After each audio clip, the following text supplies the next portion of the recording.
There are moments in life that seem small, almost forgettable, yet they quietly carry the power to reshape the future. And for Reed Hastings, one of those moments came in the form of a late fee and ordinary frustration that most people would dismiss, but one that ignited an extraordinary vision, a vision that would go on to redefine how billions of people experience entertainment, learning, and storytelling. Born in 1960, Hastings was not the typical tech prodigy you might imagine. He was curious, disciplined, and deeply analytical. But what truly set him apart was his ability to see problems not as obstacles but as invitations to rethink. Systems that others had accepted as permanent and long before Netflix ever existed, he was already building the mindset that would one day disrupt an entire industry. From studying mathematics to serving in the Peace Corps where he taught high school math in Swaziland, an experience that sharpened his resilience and broadened his worldview. He learned early that impact comes not from comfort but from stepping into the unknown, and this lesson stayed with him as he moved into the world of software, founding Pure Software, a company that eventually grew rapidly and was later sold, giving him both the financial freedom and the confidence to think bigger. But success did not make him complacent. Instead, it made him more curious, more determined to find the next challenge worth solving. And then came that defining moment, returning a rented VHS tape late and paying a hefty fee. A small inconvenience that sparked a big question in his mind: why should the system work this way? Why should people be punished for time? And what if there was a better model, a more human model? And from that question, Netflix was born in 1997, not as the streaming giant we know today, but as a DVD by mail service. A simple yet radical idea that removed late fees and replaced them with a subscription model, giving people freedom instead of pressure. And while the concept seems obvious today, at the time it was a bold gamble because it required not just changing a business model, but changing consumer behavior. And in those early days, Netflix faced enormous challenges, from logistics to competition with established giants like Blockbuster. But Hastings had something more powerful than resources. He had conviction, the kind of conviction that allows you to stay the course even when the world doubts you. And perhaps one of the most defining moments in Netflix's early history came when Hastings approached Blockbuster with an offer to sell Netflix for $50 million.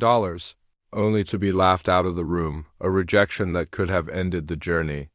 But instead became fuel that pushed him to prove that the future belonged not to those who clung to the past, but to those willing to reinvent it. And as technology evolved, so did his vision. He saw the rise of the internet not just as a tool, but as a transformation, and he made the bold decision to pivot Netflix from DVDs to streaming, a move that many considered risky, even reckless, because it meant abandoning a successful model for an uncertain future.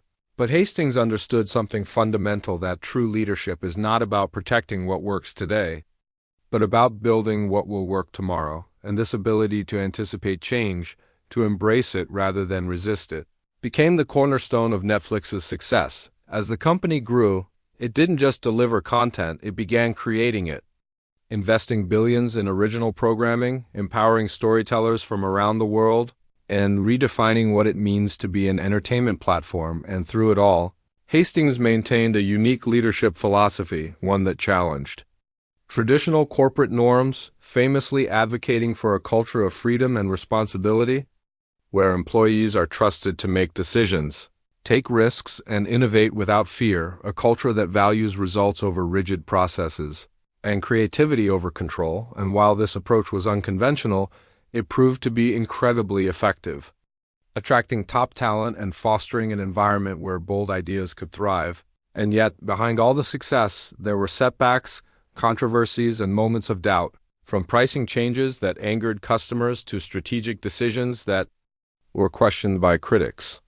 But Hastings never allowed failure to define him. Instead, he used it as feedback, as a guide for improvement, always returning to his core belief that progress requires experimentation, and that not every experiment will succeed, but every one will teach you something valuable. And this mindset, this relentless pursuit of learning and adaptation, is what transformed Netflix from a small startup into a global powerhouse.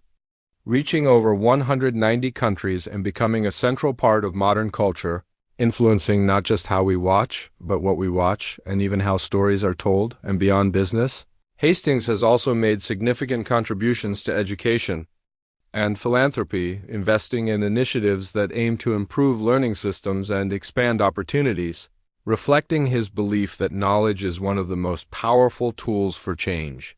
And as we look at his journey, what stands out is not just the scale of his achievements, but the simplicity of his starting point, a problem, a question, a moment of curiosity, and it serves as a reminder that innovation does not always begin with grand ideas.